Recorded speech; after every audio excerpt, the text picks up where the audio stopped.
Hello and welcome to another episode of the Chaos Chronicles. I'm Jess, and we have Trent back with us today. Hello. We are kind of in a different space. I'm getting ready to sell my house, which is why we are not uploading pretty much at all recently. So sorry about that. But we're hoping to get back into this, and we are back today for an exciting case that's a little too close to home. But before we get too far into things, make sure that you are following us on all of our social media platforms. They will be linked down in the description below. Today, we are going to be talking about the Jacob Wetterling case, which is one Trent and I were just talking about this. It's very famous in Minnesota. One of the most famous cases, probably, at least in modern times in Minnesota. For sure, yeah. But neither of us really knew the details of it. No, yeah, I mean, it's just always something that you heard about, or and it had gone unsolved for so long, and all that, and so I think it was something that was constantly like people knew about it, but I didn't really know any of the details of it, so I'm excited to learn more. Yep. For those who don't know, we are going to do a trigger warning because Jacob Wetterling was a child. So we're going to be talking about child abduction, murder, and sexual assault of minors. So it's going to be a heavier case today. Definitely. Jacob Wetterling was born on February 17th, 1978 in Long Prairie, Minnesota to Patty and Jerry Wetterling.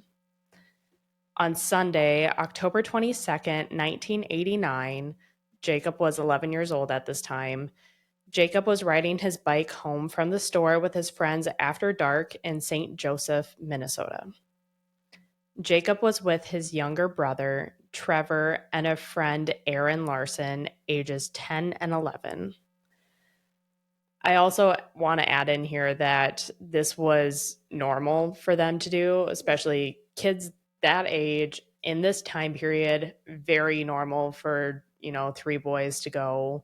And I believe that they were like renting a movie or something, getting snacks and coming back. Very normal for the time and period. Especially like rural, smaller town area. They're not in a big city or anything like that. And yeah, I mean, that was it may not be quite as common nowadays, but back then that's what kids did. They got on their bikes and they just went somewhere, and so yeah, completely normal for kids that age to be doing that. Yep, they rented a movie and got some snacks at the store. Around 9:15 p.m., they were biking on 91st Avenue, which was a quiet and rural road. A man who was masked appeared from a driveway and held a revolver. It's dark out at this time, right? It should be, because it's October. In October, so yeah, by 9 something, it's pitch black out. So okay, yep. Trevor and Aaron described the man as having a raspy voice and wore a black ski mask. The man ordered the boys to lie face down in a ditch and asked all of their ages. He then inspected each of them and instructed Trevor and Aaron to run into the woods that was really close by to where they were and to not look back. Otherwise, he would shoot them. Jeez. And that's already creepy too. The fact that he picked a victim out of the 3 and then told the other 2 to take off. Yeah, could you? I can't even imagine anybody doing that. Yeah. Lie face down. Which one is it gonna be? Yeah. And then terrifying for all of them, whether you're the 2 kids that are let go or you're the one that gets picked, Jacob. I mean, it's it's scary for all of them, and you don't know what to do. You want to save your friend, but you want to survive. You want to get away, and I'm sure Jacob didn't want them to leave him, but also, he also probably didn't want them to stay either. Yeah, exactly. So what a terrifying thing. I mean, even for adults, that would be terrifying. Yeah, but it's for a horrible kids situation. These age, I mean, that's wow. Absolutely awful. And unfortunately, this story does not get any better. Yeah. So starting heavy, we're going to keep going heavy. The boys did go and run. When they glanced back to where Jacob was, Jacob and the man were gone. Okay. The 2 boys ran to a neighbor's house, and within 3 minutes, the Stearns County Sheriff's Office was alerted and launched one of the largest missing child searches in Minnesota history. So it was quick. I mean, it wasn't, within 3 minutes of it happening, they were already alerting somebody and like trying to find them, which in a rural area too, it's a lot harder to like escape, because I mean there's less roads and it's easier to block off roads. And so I mean the response was incredible, and the kids did the right thing, obviously, of like get away themselves and then immediately try to get help. Yeah, they weren't lollygagging. No, or trying to figure out what to do, or going home first, or I mean everyone did the right thing in the situation. Closest house. Yeah, and it sounds like the sheriff or the police, like that, they like immediately jumped on it and did the right thing too. Yeah. So wow.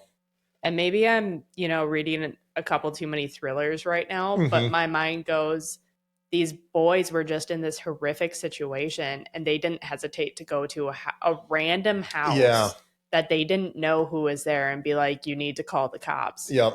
What if those people were bad people too? That's the thing. I mean, they just had a random stranger do the most terrifying thing. And then like they immediately were like, we got to get help and go to whoever, is the first person we can find. So yeah, I mean, it's pretty courageous even on their part too, and these are young kids too. I mean, they're not even really teenagers or anything, no, they're 11 years old. Yeah. So, wow.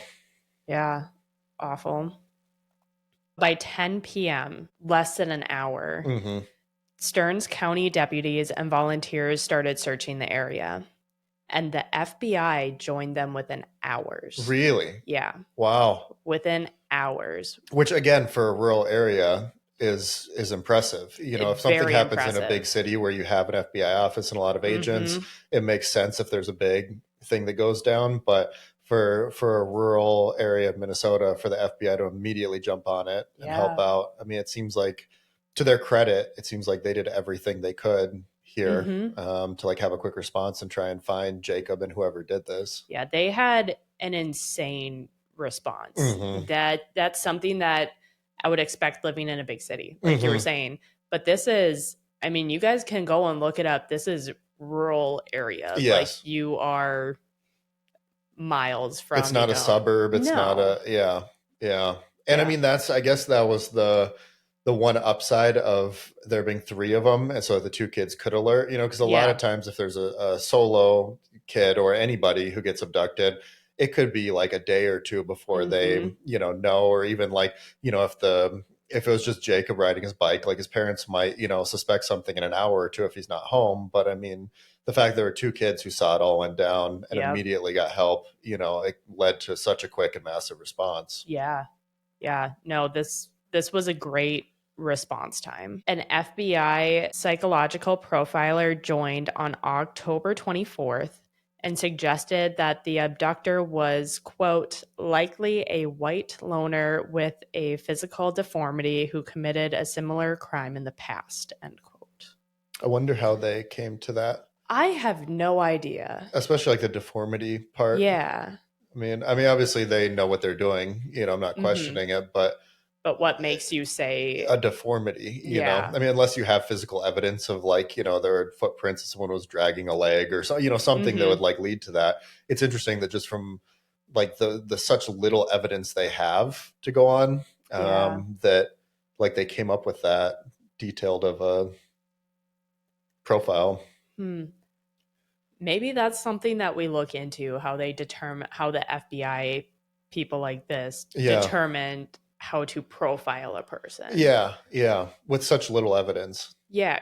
I mean, maybe it was like tone of voice. Maybe it was a word that he used, and that somehow is some psychological indicator that they have some sort of. Yeah, because the other 2 boys did interact with this person, even if it was like brief and the person was masked and, it was dark and all that. But I mean, at least they heard him speak. They like, heard, were around him for, it sounds like not that long, a couple minutes maybe, so maybe just from that evidence, they were able to piece together something. I mean, they're the FBI for a reason, right? I guess. I don't know. But that's impressive to me. I'd be like, I don't know. He was a man, He was a guy. I got nothing. I don't know. Helicopters, search dogs, and National Guard units also searched fields, woods, and properties near the abduction site. Now, there was not much for physical evidence that they found. Okay. Investigators found Jacob's bike, shoes, and the rented video at the scene. There were tire tracks and a possible footprint that they found in the driveway. These were documented, but unfortunately too vague to identify a vehicle or suspect. I wonder about the driveway, like if it was, some rural driveways are really long, as opposed to in the city. But I wonder if the people whose house it was, like if they saw anything or heard anything or any of that. We will get to that. Okay. Yes. I'll hang on then. My brain is ahead of. I know, because that's where my brain went to. Yeah. And, like if some creepy guy's just hanging out in your driveway trying to snatch kids, I wonder if there's anything involved. So. They didn't find any blood, fingerprints, or anything else that was able to be recovered. Trevor and Aaron, the two boys, provided consistent descriptions of the abductor, a man with a raspy voice, possibly in his 20s or 30s, wearing a black ski mask and dark clothing. On October 25th, the community held a prayer vigil that drew in 500 people to St. Joseph's Church. Wow. Which, again, this is a very rural community. Yeah. So 500 people is insane. Yeah. But also when these things happen in small communities like this, everybody feels like they're touched by it. I'm sure a lot of people knew the Wetterling family, or a lot of people probably knew Jacob from whether church, school activities, things like that. Yep. So it seems like when it's a thing like this, it's like an attack on the entire community versus, if it, unfortunately, if it happens in a big city where there's millions of people, it's like, well, you don't feel as connected to it. You still feel terrible about it, but it's not like an attack on you and your community as much, Yeah. And I mean, this is not something that you expect from a rural town at all. Where everybody kind of knows each other. And, a lot of, even to this day in 2025, people in a lot of rural communities in Minnesota and probably elsewhere leave their doors unlocked, and they like know everybody around, and there's very low crime. And it just kind of, you'd never expect something like this to happen in your town. No, not at all. Around the same time, Charlie Graft, Grafft for last name, was the Stearns County Sheriff at the time.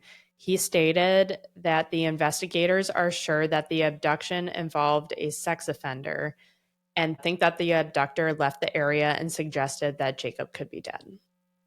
How did they know all that? I don't know.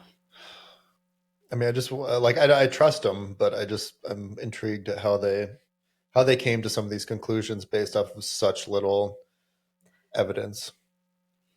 I mean, the sex offender part makes sense to me. That part makes sense, because like, why would you abduct a kid? And it was bold too. Yeah, like there were 3 boys. It's not like one was by himself. Yeah. There were 3 boys. Yep. So like this person had to know that the other 2 were gonna like get the word out or something, and the fact that he like picked a boy out of the 3, I mean, that definitely leads you to believe, some of his motives and stuff. But yeah. And I mean, unfortunately, in a lot of cases like this, if it is a sexual predator, a lot of times the victim does not survive. They, do the heinous things and then get rid of them. So yeah, maybe that's where they were coming from. That could be. I mean, they did say could be. Sure. So maybe that was just trying to get people's minds set that like, this might not go the way that we want it to. Yeah. Yeah. Like, what was the Jamie Kloss? Is that the Wisconsin girl? Oh, you don't know that one? No. Okay. Well, we'll do that one another time. But yeah, she was found alive after a long, long time. Was that the one in like Amory? Wisconsin, I think so. Yeah. It just was like a few years ago, right? Yeah. Oh, okay. A guy came in and killed her parents and took her. Yeah. And she was found alive after a long time. Yep. I do actually remember that case a little bit. So that is one we should do in the future. Yeah. But that seems like the outlier of outliers, yeah. That's very rare, unfortunately, that they do survive. Yep. About 12 days later, on November 6th, investigators released a public sketch of a man that was seen in the convenience store the night of the abduction. The man was described as white, in his 50s, weighed about 200 pounds, and has white hair. 6 days later, police released 2 more sketches. One was of a man who was overheard talking about the abduction in the same convenience store 2 weeks after the abduction took place. And the other was a man who was thought to have attempted to abduct a boy in New Brighton, which is a suburb that's north of the Twin Cities. Yeah. Yep. We're kind of going to steer off for a second. Mm-hmm. We're going to talk about Jared, and I'm so sorry, I don't know how to pronounce his last name. Cheryl, Scheierl. In January 1989, 6 months before Jacob's abduction, Jared was kidnapped and sexually assaulted around Cold Spring, which is a town about 10 miles from where Jacob was abducted from. Jared was on his way home, walking, and a man pulled up in a car and asked for directions. The man forced Jared into the car, telling him that he had a gun and wasn't afraid to use it. Jared described his abductor as having a low, raspy voice, a commanding demeanor, and a gun. When the man left, he told Jacob to run and not look back or he would shoot. Sounds familiar? Pretty familiar. Yeah. Especially the voice, the gun, the instructions, all that stuff. Mm-hmm. And the proximity, too, that it was, only 10 miles away. Yeah, really not far at all. And again, this is a small community. Yeah. And yeah, Jared was interviewed repeatedly, like over and over and over. And how did he get away? He let him go. Okay. So after, then he let him out of the car. Mm-hmm. Okay. Yep.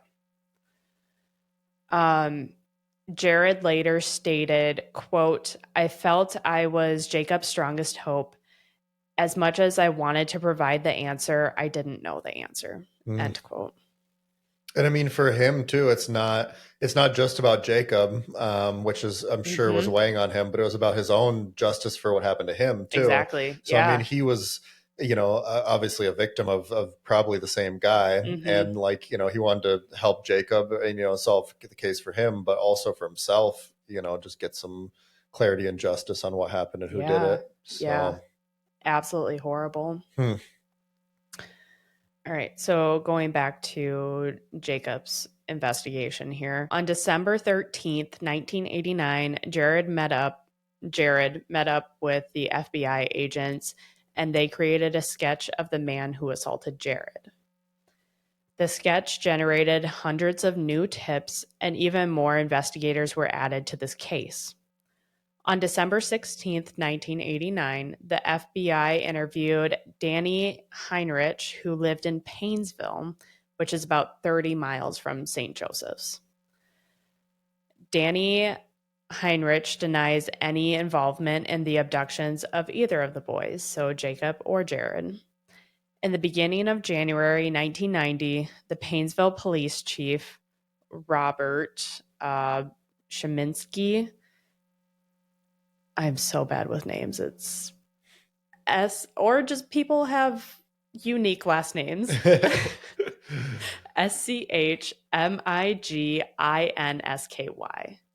Sheminski. Sure.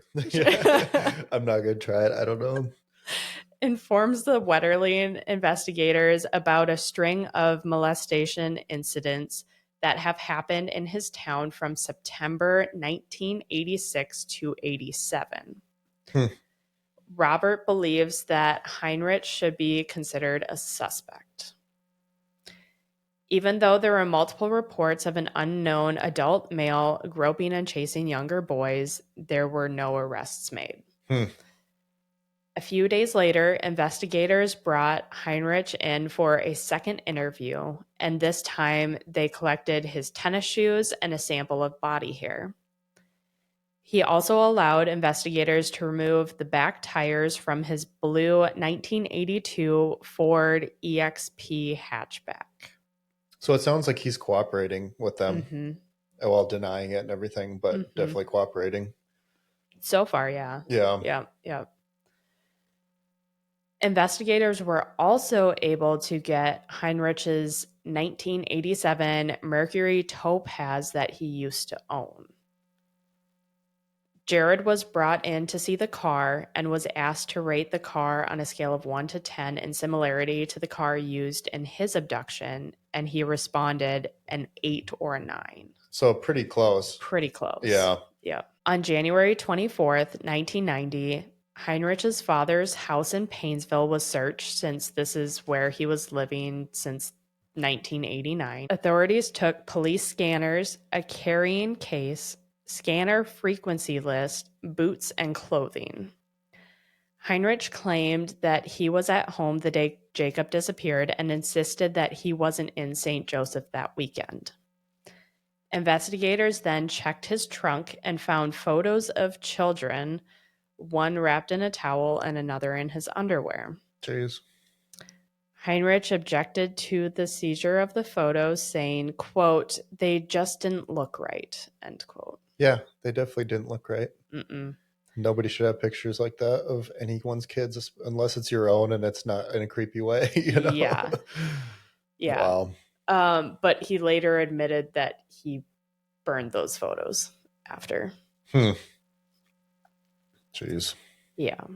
So this guy's like definitely got some creepy vibes, even if he's not responsible for the case we're talking about. He definitely has some issues and probably is responsible for some things that he shouldn't have been doing. So, oh yeah. On the 26th, Heinrich was in a lineup where Jared was trying to identify who assaulted him. He rates one man a 7 in similarity and ranks Heinrich a 4. I wonder if his voice was raspy.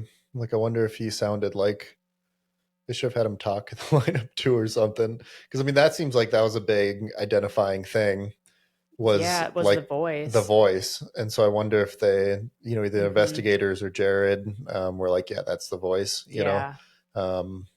Yeah, I don't know. Yeah, that is.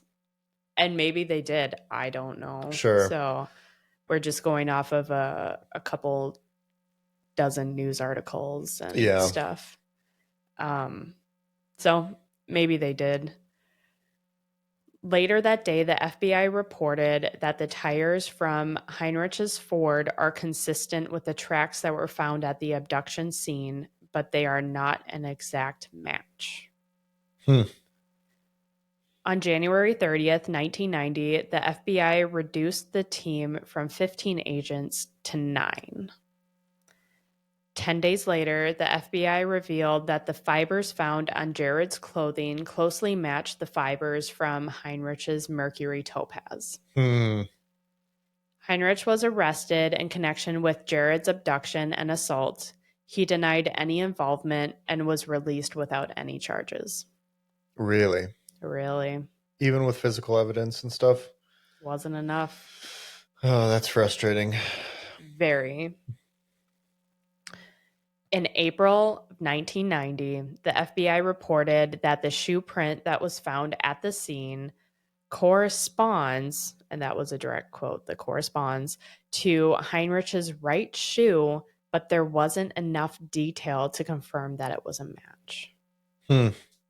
Which sounds like the same thing with the tires too, where it's like, you know, and depending on the tires too, like wear pattern and everything too. I mean, if he had been like driving the car afterwards and everything, it could have worn them differently. And, you know, shoes, same thing. And so, yeah, I mean, it's hard unless you like do it immediately after, to know like what the state of the shoe tread or the tires was in. And this is months later. Yeah. So, I mean, all kinds of things can change with all that stuff too, where it would look like it's similar, but wouldn't be exactly the same. Right.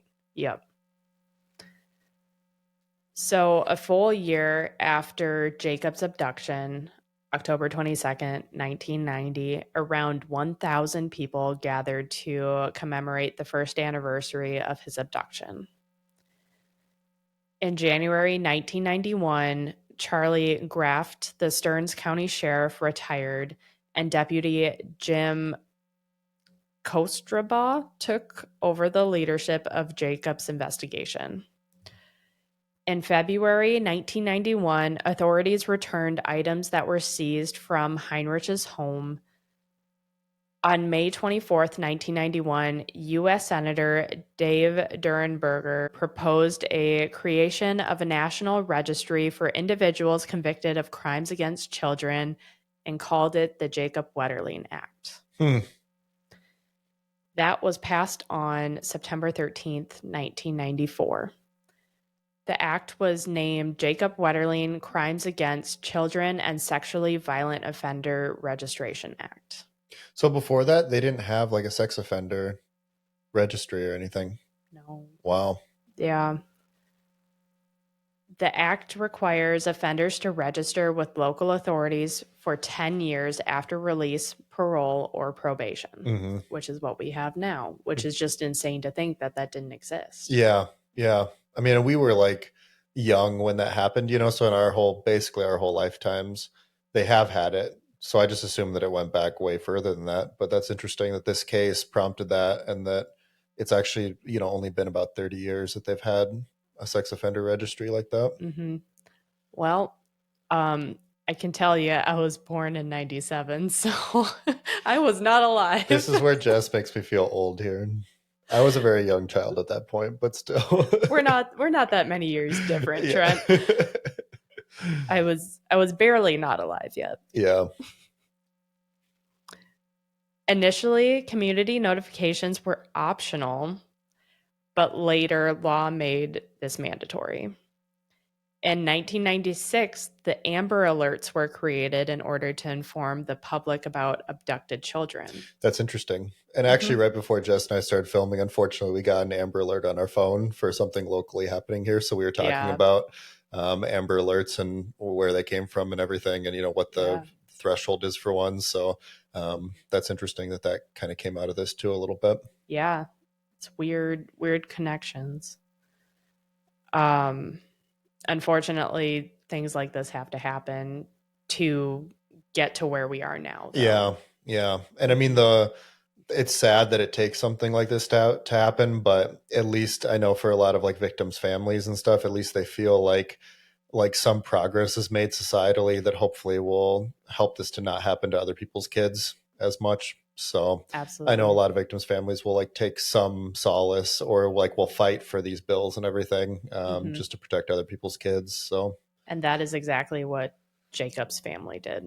They did a big part in this, and that is kind of how we're gonna wrap up this episode, is talking about everything that they did, because it's truly incredible, all the work that they did. Yeah. So, yeah.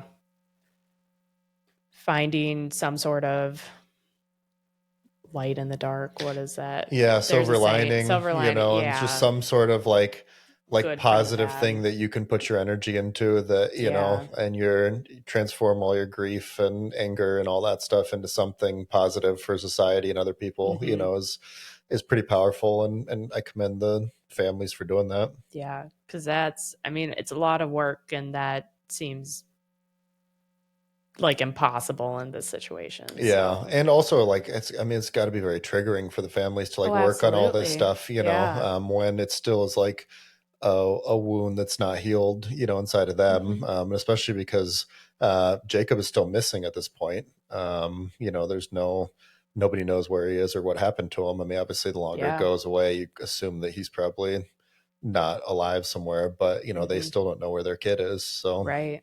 Yeah. Or what happened to them, or So in August of 1997, don't worry, I was alive at that point. There we go. Jess is on the scene at this point.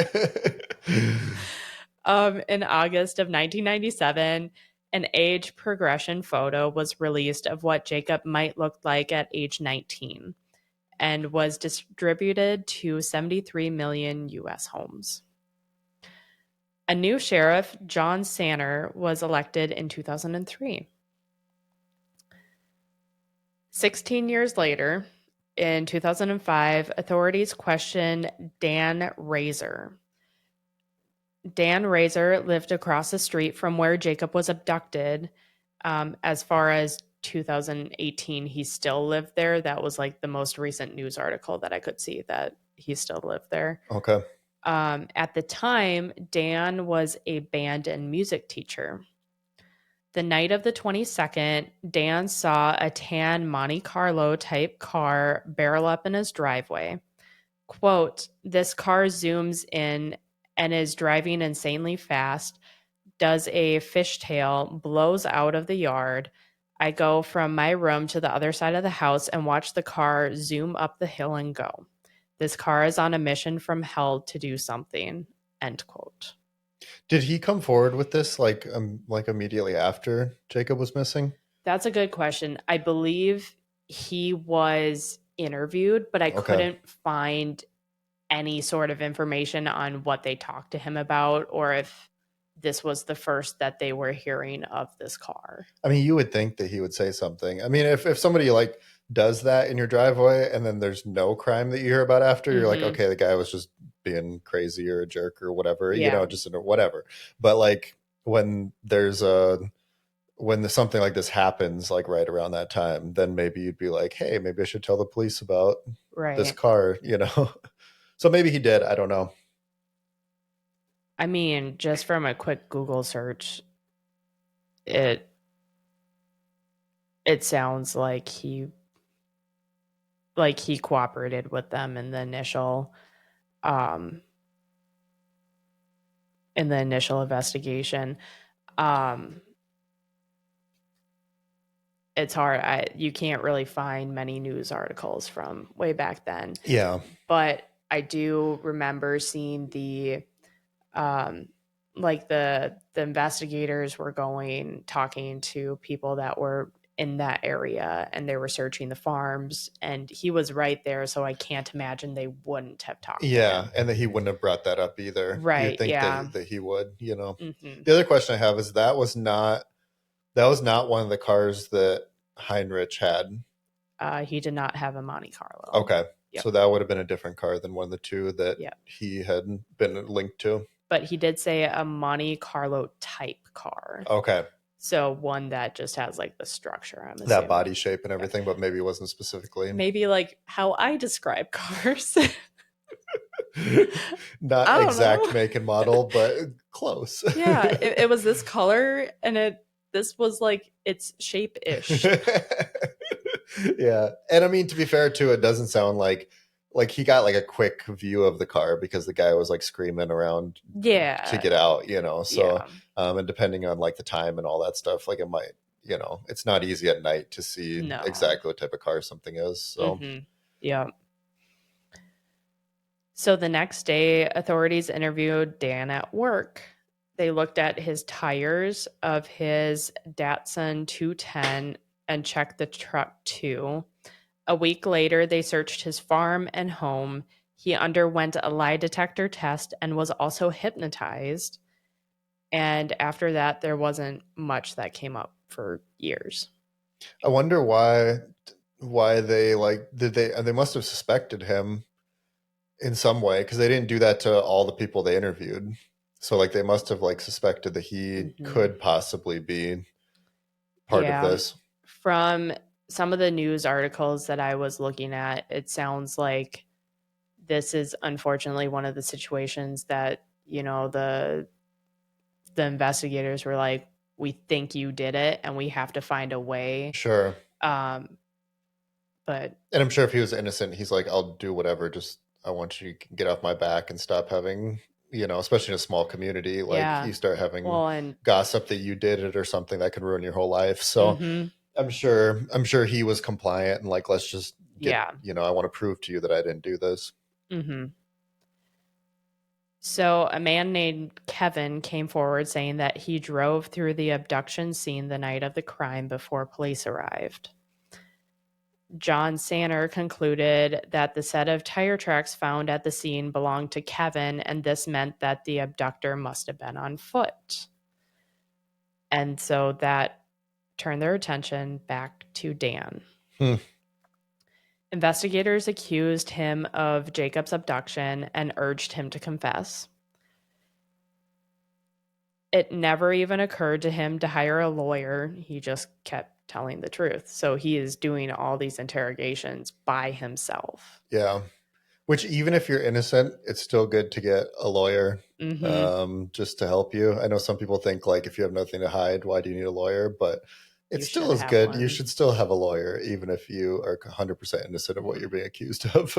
Well, it's nerve-wracking for anyone. And I don't care how you might not even be in the same country, but if someone's interrogating you about something, you can say anything under pressure. And there have been a lot of false confessions over the years, Yeah. Whether like under duress or just people being like too flustered or worn down mentally, or and they think their only out is just to give the interrogators what they want, Exactly. Whereas like an attorney will immediately step in and be like, "Hey, we're not doing this anymore." Yeah, so, we're done. Yeah. So if you ever get accused of anything or suspect anything, even if you are 100% innocent, get a lawyer there to help you. Get a lawyer. You want someone in your corner. Yeah. In 2010, they searched the farm again, and this time they had 6 dump trucks load of dirt removed, the base of a patio umbrella, a cedar chest, a box containing Wetterling related newspaper clippings, and some other items. Which I do want to say, the newspaper clippings, that is not abnormal either for people. I mean, heck, I've seen like my grandparents used to have random like newspaper clippings about whatever they would see in the news and be like, I want to follow up on this. I want to keep like, I want to have this. So when it, continues to, what am I trying to say? When things start to come out, I want to be able to know like, okay, this is where they were, this is what they found, stuff And like it's that. before Google and all that, Yeah, like you don't where, have like nowadays, computer. like your computer has all this stuff. You just type in the case and you get all the news, stuff. But back then people would like cut it out of the newspaper and save it. Yeah. So yeah, I mean, it's also not abnormal if you did do a crime too. A lot of people that did crimes like are obsessed about the case and like do keep everything. So it can go either way. It's not like a smoking gun, but a lot of people that did commit heinous acts, they also followed up and like kept everything about it and were super into the investigation. And yeah, exactly. Yep. So it could go either way on that, but it's not like a smoking gun against this guy that he had newspaper clippings about something that was the biggest case in their, vicinity. A small town. Yeah, and especially right by where he lived too. Yeah. So. Well, it's like, I'm sure at that time period too, if you were to go ask a whole bunch of people in that area, he would not have been the only one to save newspaper clippings for Jacob. And like we talked about originally, this was a huge case, even just for the whole state of Minnesota. Yeah. Not just for their community. I mean, it's one of the biggest cases in Minnesota history. People still talk about it today. Yeah, definitely. I mean, people are like, oh, like the Jacob Wetterling case. And it's like, yeah, I knew a boy was abducted, but that's all I knew. Yeah, but it's kind of become like the reference point in Minnesota for abducted kid cases is the Jacob Wetterling case. So, so yeah, I don't think it's that abnormal that people were interested or like invested in the case because it was such a big case. Right. Yep. The investigators didn't find anything to connect Dan to the crime, but publicly declared him a, quote, person of interest. Okay. End quote. This was affecting Dan's life. One of the schools where he taught, parents of his students requested someone being brought in to supervise his classes. The private lessons he taught also started to dwindle down. In July of 2012, the Minnesota BCA found a DNA profile on Jared's sweatshirt that he was wearing the day of his abduction. They found 2 DNA samples, and one doesn't match Jared. On July 10th, 2015, the BCA reported that the unknown male DNA found on the sweatshirt matches the DNA from the 1990 hair sample from Heinrich. On July 28, 2015, investigators searched Heinrich's home in Annandale. They seized 19 3-ring binders, which contained child pornography, silver handcuffs, duct tape, camouflage pants and shirt, 4 bins of child-size athletic wear. Yeah. Yeah. That's a big red flag. Mm-hmm. Yep. I don't know anybody who doesn't have kids who has that in their house. Yeah, not normal. Yeah. Not even close to being normal. Prosecutors believed that he was making his own pornography and they also found, quote, numerous videotapes of what appeared to be surreptitiously recorded footage of neighborhood children delivering newspapers, riding bicycles, playing in public playgrounds, and participating in sporting activities, end quote. So it's bad. Yeah, real bad. Heinrich acknowledged that he had child pornography and stated that he got them from the internet. Charges were filed in October of 2015. The following April, Heinrich's lawyer filed a motion that argued the search of his home was illegal. In August of 2016, Heinrich was offered a deal to be charged only for the pornography case if Heinrich showed investigators where he buried Jacob's body and give a detailed confession.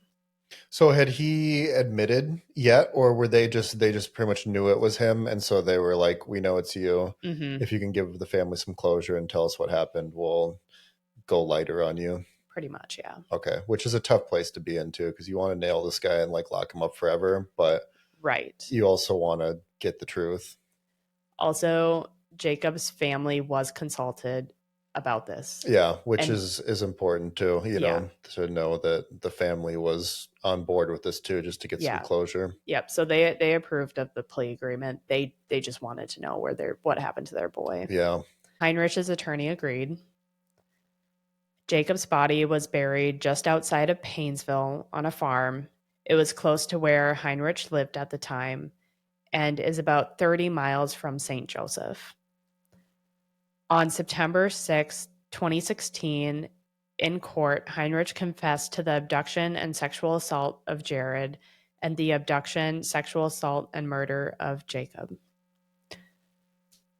In the courtroom, Heinrich described seeing Jacob, his brother and friend, biking down a road. He then waited for the three boys to come back. When they did, he put the mask on and confronted the three boys with a revolver, ordered them in a ditch, and said their names and how old they were. He then told two boys to run and not look back. If they did, he would shoot them. He then handcuffed Jacob and brought him to a gravel pit and molested him. Heinrich allowed him to get dressed after, and Jacob asked if he was taking him home. Heinrich stated, quote, "I said, I can't take you all the way home." He started to cry. I said, "Don't cry," end quote. At some point, a cop with lights and sirens passed them, and he started to panic. Jacob was turned around, and Heinrich fired 2 shots to Jacob's head. He then went home for a few hours and returned to the gravel pit to bury Jacob. Heinrich also admitted to coming back to the burial site a few years later. He found that some clothing and bones had become uncovered, so he grabbed what he could and reburied the remains across the highway. U.S. Attorney Andy Ledger states, quote, "He's not getting away with anything. We got the truth. The Wetterling family will bring him home," end quote. Sentencing took place on November 21st, 2016 at age 53. He was 53 years old, which made him 26 at the time of abducting Jacob. Which matches with what the kids initially described, 20s or 30s. Mm-hmm, exactly. He was convicted of 1 count of child pornography, sentenced to 20 years in prison, and supervised release for a term of life. Now, this is where I wanted to talk about what Patty and Jerry Wetterling did during this time. 4 months after Jacob's abduction, the Wetterlings found the Jacob Wetterling Resource Center, JWRC. This is a nonprofit that's dedicated to child safety education and preventing child exploitation. It promotes Jacob's legacy through the hashtag 11 for Jacob campaign. This emphasizes 11 positive traits that Jacob admired. Be fair, be honest, be thankful, be joyful, be generous, be understanding, be positive, be a good sport, be a good friend, be gentle with others, and lastly, be kind. The JWRC offers support to families of missing children and training for law enforcement. Patty also tirelessly lobbied to pass the Jacob Wetterling Crimes Against Children and Sexually Violent Offender Registration Act. This was signed by President Clinton in 1994. I know I talked about it earlier, but this law requires states to establish sex offender registries, which enhance law enforcement's ability to track offenders and share information. Patty also played a key role in implementing Amber Alerts in Minnesota. She also served on the board of directors for the National Center for Missing and Exploited Children from 1991 to 2021. Wow. That's 30 years. 30 years of it. Good for her. Patty co-founded Team Hope, which is a national support group for families of missing children. On October 14th, 2023, Patty released a memoir titled Dear Jacob, A Mother's Journey of Hope, which I haven't read, but it is on my list. I don't know if I could read that. I'm going to be bawling my eyes out. That might be too much for my little heart to handle. I feel like that's got to be a book probably read over the course of a year or two, just in very small when you can increments. Handle it. Yeah. So the book covers her journey, her hope, and heartbreak. I was reading a Care 11 article about an interview with Patty on her new book. She said something that stood out to me, and so I wanted to share here. Quote, "Don't judge 1989, where we did fundraisers to make sure all law enforcement had fax machines. Don't judge 1989 by today's standards because we didn't have it." Mm-hmm. End quote.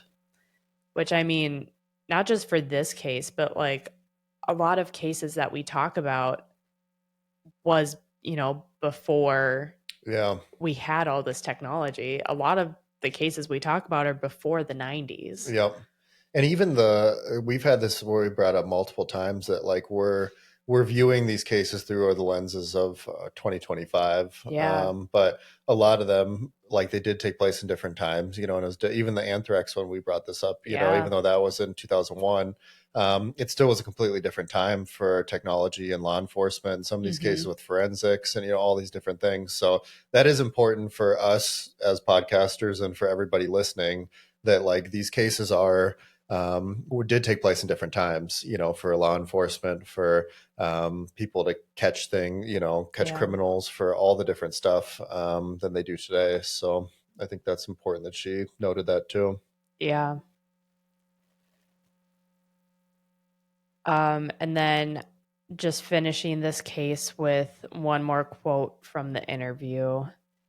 Quote, "We heard that 87% of marriages don't survive a child abduction. If it's one thing I'm proud of, it's really the first thing is not the book. It's our children and our grandchildren. They are amazing. And that's because we did it. We did it together. He's still here. He was just such a solid, amazing presence in a lot of people's lives. And maybe that's why we wrote a book. He deserved that. It's like Jacob wasn't done yet. He wasn't ready to be done, and he's still impacting lives. And that part was fun to share. He's amazing." Well, end quote. Yeah. And I'm getting teary-eyed over here. Yeah, I mean, she sounds like an incredible lady. To handle the worst thing that could ever happen to a parent, to have their kid go through this, and to not only handle it, and maintain their family and like do all that, but fight for other people's kids and all that, and fight all these years for Jacob too, and to finally get to the bottom of what happened and get that guy behind bars, even though it's frustrating it's not for life, that he will, if he continues to live, be out on the streets one day. But that's got to be heartbreaking for them. But the fact that they got to the bottom of it, and then she did such incredible work, that hopefully will help save some other kids and, other parents from going through this as well. I mean, it's Mm-hmm. pretty, hats off to her.